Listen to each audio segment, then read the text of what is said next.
The only light was the thin sliver of morning sun through the gap in the shutters, but that didn't bother Iona.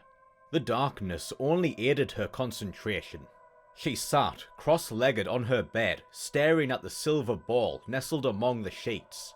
The only sounds were her slow and heavy breathing. In that moment, her world consisted of the room, the bed, and the ball, and nothing more.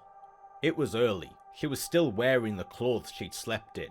She'd set to work almost as soon as she awoke, eyes narrowed, brow furrowed, lips pursed with intent. She'd been staring at the ball for a few minutes. She neither blinked nor looked away, deep breaths in through the nose and out through the mouth. She banished the thoughts from her mind. There could be no distractions. The minutes ticked by, but nothing happened. Her eyes were watering, her knees ached, but she continued, battling the urge to relieve the itch. Still nothing. Her patience wore thin, frustration growing with her discomfort, harder and harder to ignore. She wouldn't give in so easily. She stared long and hard until finally her efforts paid off. Iona couldn't help but crack a smile as the ball left the bed. Up and up it went, like a bubble in the wind, before coming to a stop and refusing to ascend any further. It hung in front of her face, as if on a string too thin for the naked eye to perceive. She could have stopped there. Already she'd achieved something extraordinary. But it wasn't good enough. Not for her. She wanted it to reach the ceiling. She wouldn't stop until it did. Iona pressed on, even as the rivers ran down her cheeks and her eyes felt like there were feathers tickling them. Her stare had become a scowl. She couldn't understand it. She'd done better before. Why not now? Her eyes begged for relief, but she kept going.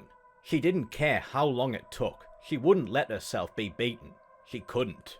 Iona jumped at the sound of the door buzzer. Her concentration shattered. The ball fell back to its original spot. She rubbed her eyes and stretched her legs, disappointment flooding through her. She could have done it, if only she could have held on a bit longer. She heard a voice from outside. "Iona, are you up?" She sighed. "Yeah, come in." The door slid open. Light poured in, practically blinding her. "Are you alright?" "I'm fine," Iona said. Her mentor, Sahel, stood in the doorway, enveloped in the glow of the corridor. "Are you sure?" "Yeah." She looked away, not wanting him to see the redness of her eyes. He stepped into the room. She felt the touch of his finger under her chin, gently lifting her gaze to meet his. "Your eyes."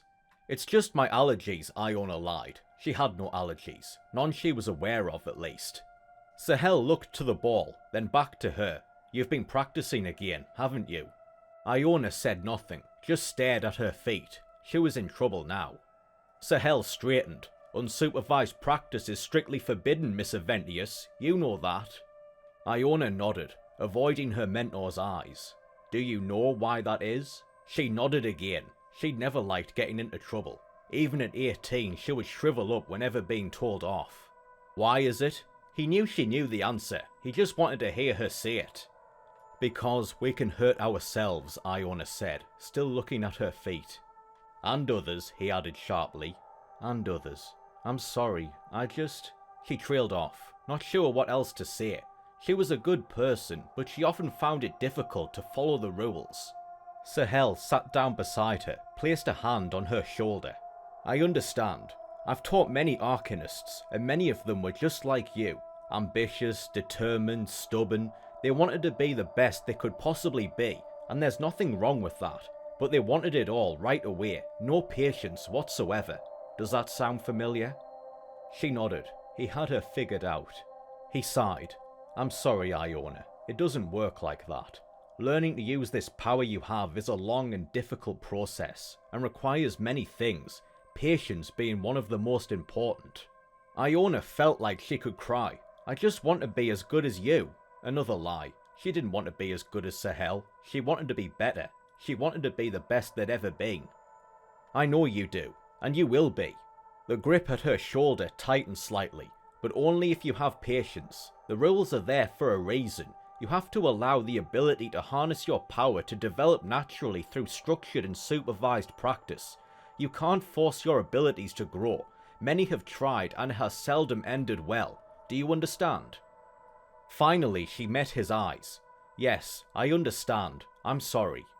Sahel was a wise man. It was always a good idea to listen to him, even if the things he had to say were sometimes difficult or even painful to hear.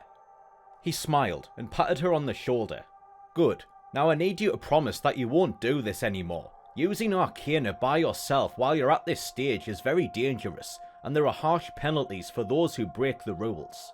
I know, I won't do it again, I promise. She'd always done her best to keep her promises, but Iona wasn't sure if she'd be able to this time.